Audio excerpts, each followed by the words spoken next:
All right, today we're going to cover the top 7 SaaS metrics that I think are the most important and the ones that you should have a really strong understanding of if you're going to invest in SaaS companies or if you're going to start a SaaS business, or maybe you already started one and you want to know what are the metrics that VCs care about most.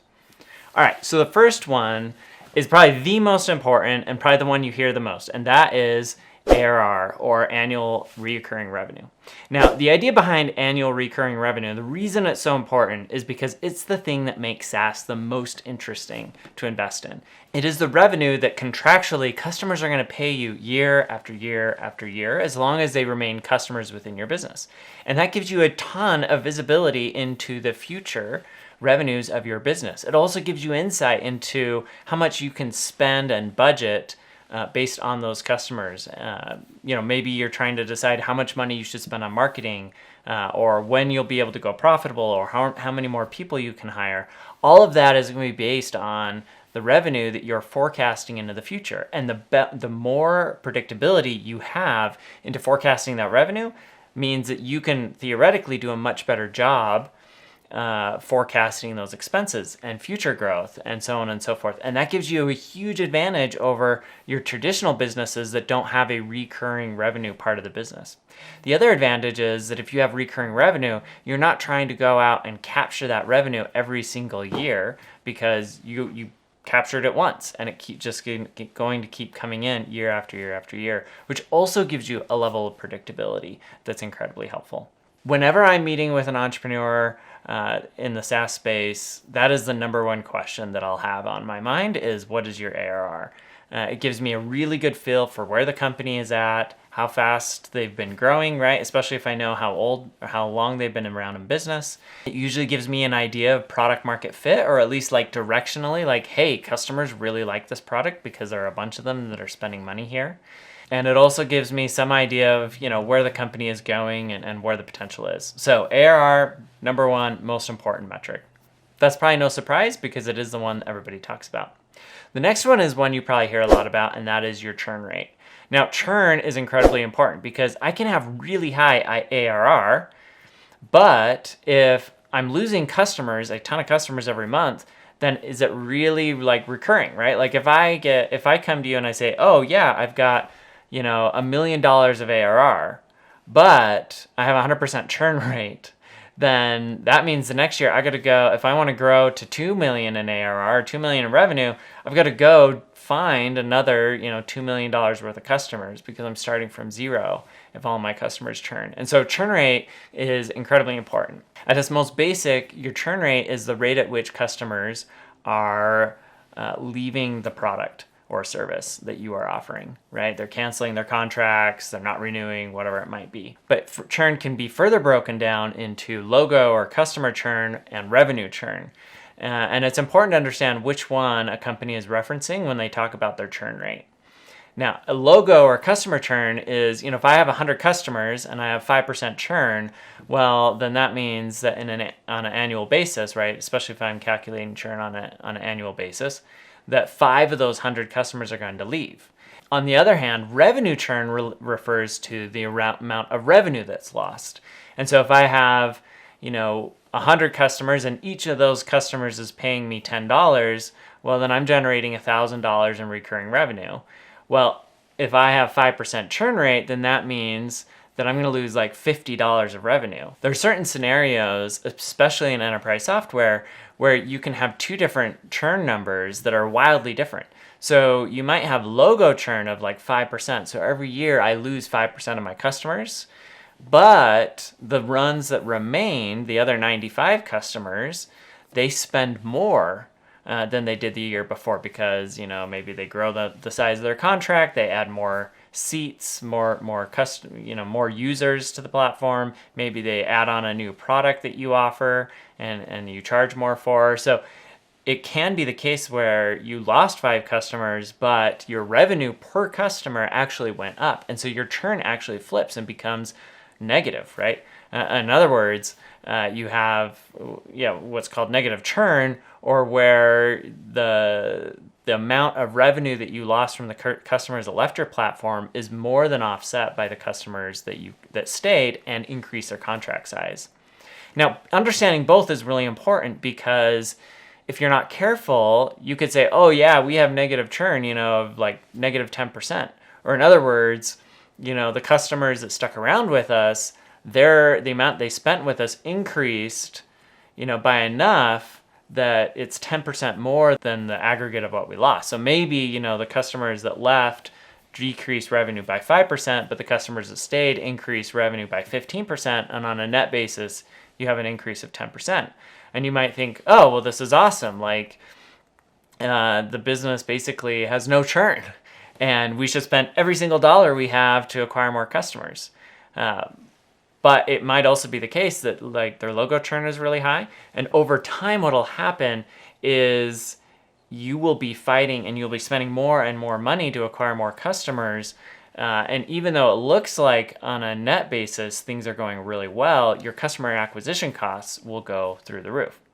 So what are customer acquisition costs? Let's go talk about that. So customer acquisition cost, or CAC, simply put, is the total cost of acquiring a new customer, including the marketing and sales expenses.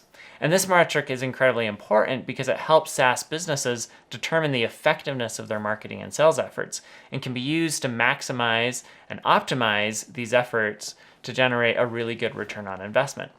Now, a lot of companies that I've met with over the years, like they'll try to hide different things or take them out of their CAC, or they'll justify, different CAC numbers.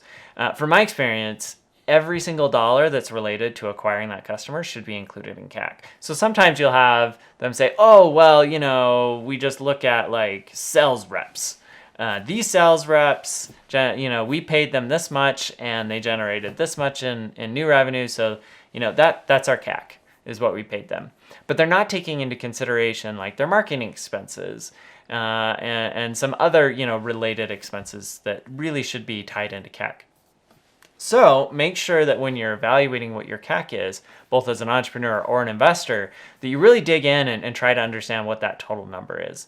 Basically, all efforts that go into acquiring total customers should go into your average CAC, including and especially those that weren't successful and fruitful. I mean, ultimately, that's the area where I find entrepreneurs try to hide things the most, is they say, oh, well, we spent some stuff on this test and it just wasn't successful. So we're not including that money we spent into our CAC because it didn't generate any customers. But the reality is it should be included because you're probably, as a company, trying lots of different things, right? And some are going to be successful and some aren't.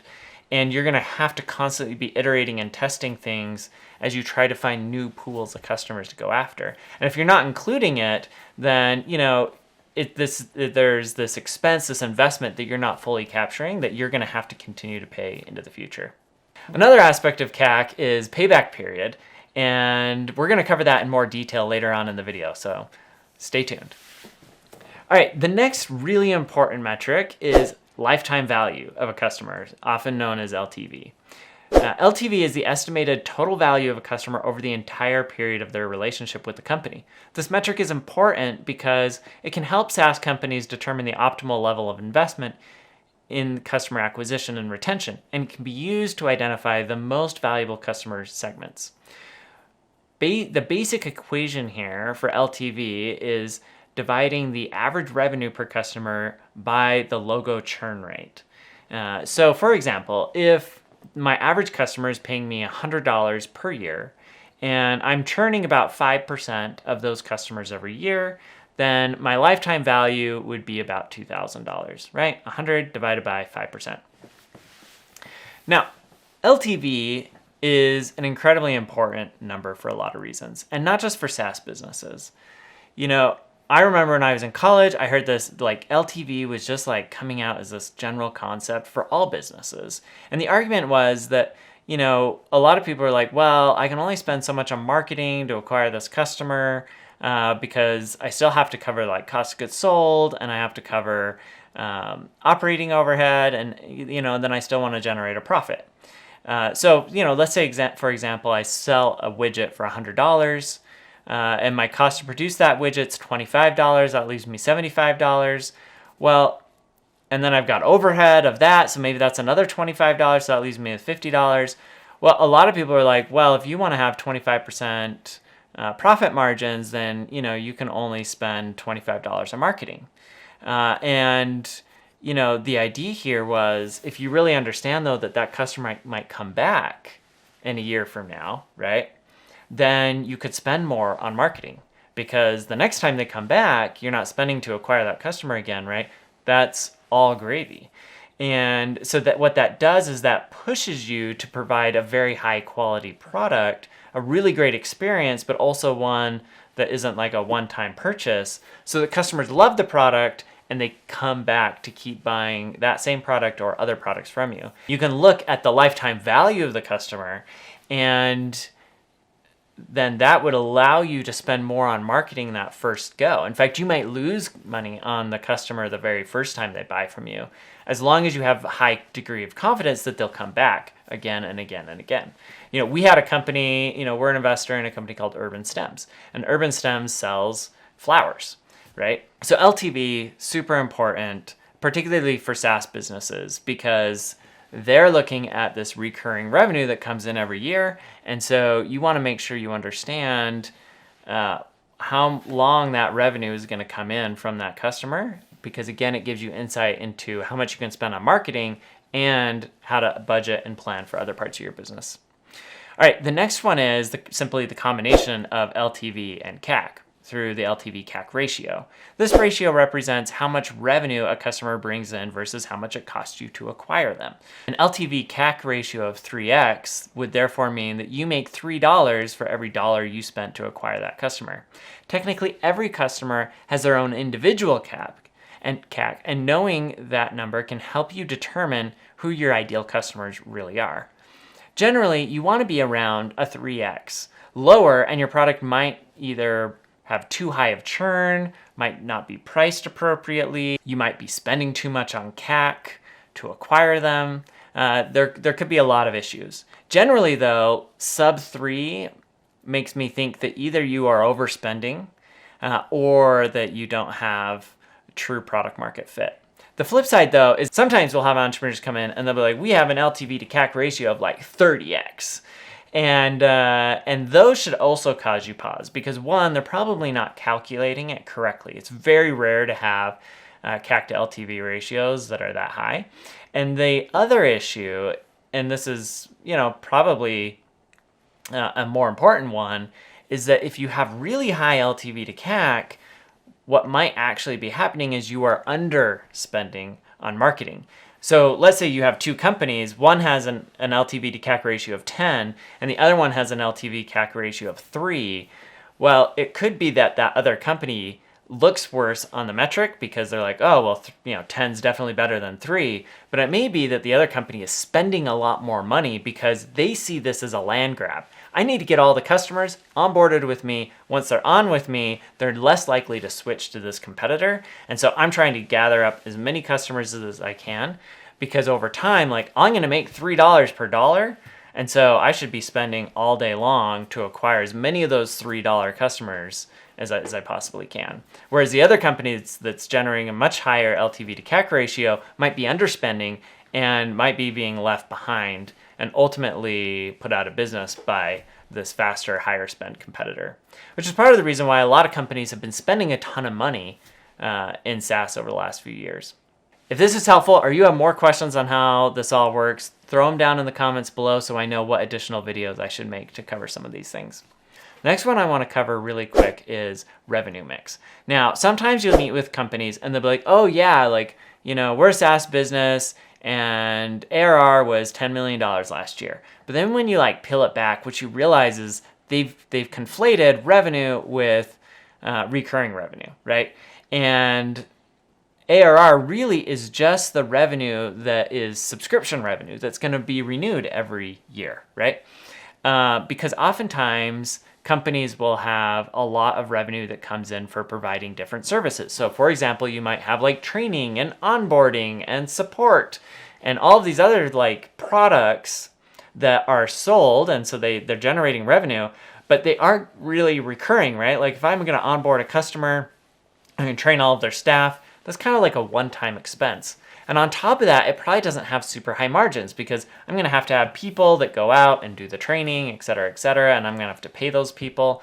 And so generally those revenue items have much lower margins than SaaS, where, SaaS, your cost of goods sold for a SaaS business usually is just the cost of the server space. If you're using AWS or Azure or whatever it might be, that's really your only cost of goods sold. And so you can have varying levels of gross margin depending on the product that's being sold. And so it's important to really understand how much of their revenue is going to be subscription revenue and recurring true ARR, and how much of it is kind of more one-time servicey type revenue. Now, a couple things I want to say about this. One is you're going to get valued very differently based on your type of revenue. So if your business is mostly ARR in your revenue as a percentage, then you're going to have a much higher valuation because that revenue gets, it's a higher margin, it's more predictable, it's just higher quality revenue, and so it's going to be valued a lot higher.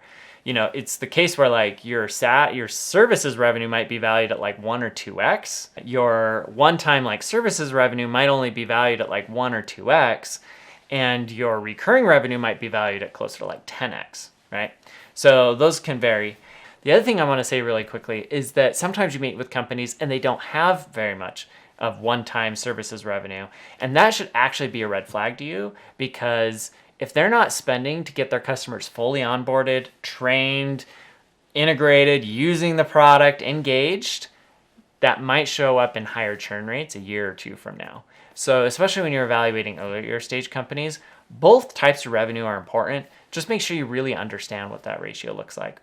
All right, you stuck around to the end, so let me talk about payback periods, because payback periods are one of those like hidden metrics that not a lot of people talk about, but in my opinion, end up killing companies all the time.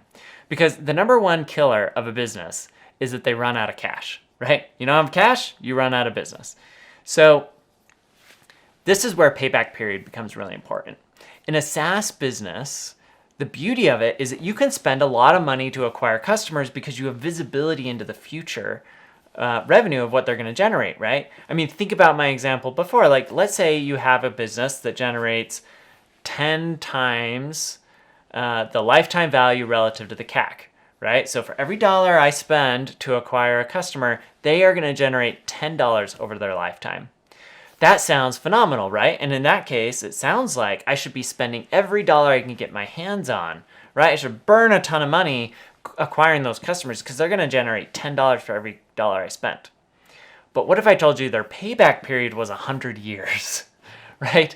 Well, what that means then is that it could cost me a ton of money in year one to acquire that customer, and I'm not going to get paid back for a long time. Maybe my payback period on a business is like 5 years, right? Well, what that means is I basically have to finance the customer acquisition cost of that customer for 5 years.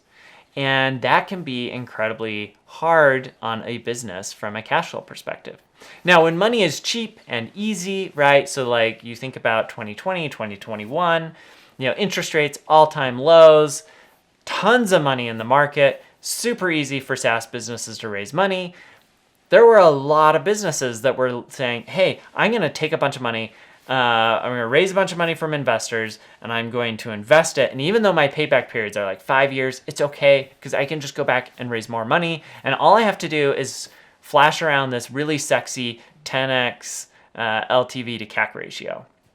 Fast forward today, markets have contracted significantly, and all of a sudden these businesses are like, oh crap, I can't raise money as easily as I used to be able to, and it's really expensive to start financing 5 years before I get fully paid back on that investment I made with my CAC. And so what you're seeing is a ton of companies are either going out of business or they're raising at very low down rounds, they're cutting a ton of their staff, they're doing everything they can to survive those 5 years or whatever it might be until their customers turn profitable again, and really hampering growth. And all of a sudden you're seeing these businesses that were like growing super fast and super sexy and all these things and had great SaaS metrics that are all imploding. And the reason is in many cases because their payback period was just way too long and too expensive to finance. So pay attention to payback period. Generally, I like to see payback periods that are sub 3 years, and my all-time favorite is anything that's under a year, which means if I invest $1, I'm going to generate at least $1 of revenue within the first year of that customer being on board. And that then makes the whole flywheel just that much easier and that much faster to getting to true profitability. All right, if this video is helpful, check out some of my other videos, like how to start a private equity fund with no money. Thanks.